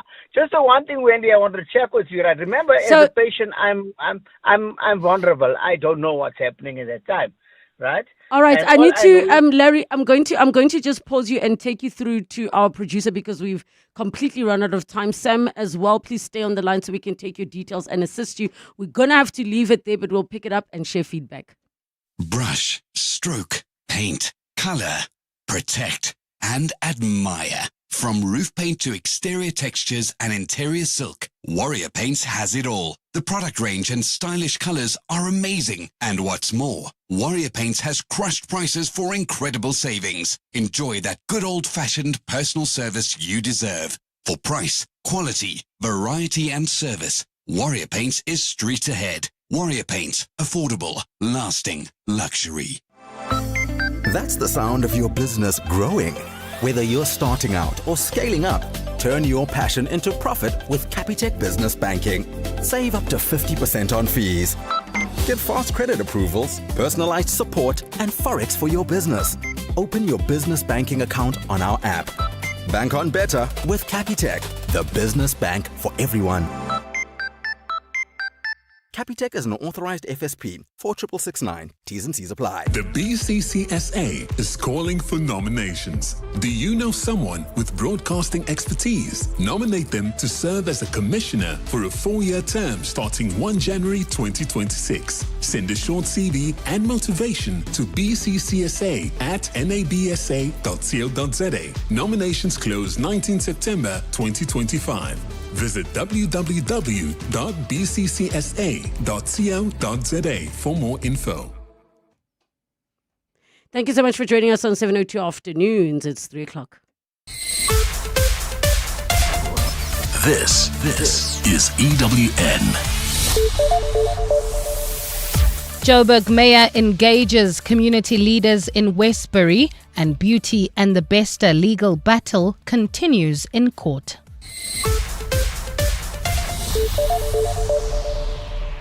Good afternoon, I'm Bali Dlamini. Johannesburg Mayor Dada Morero is locked in a closed meeting with community leaders in Westbury this afternoon.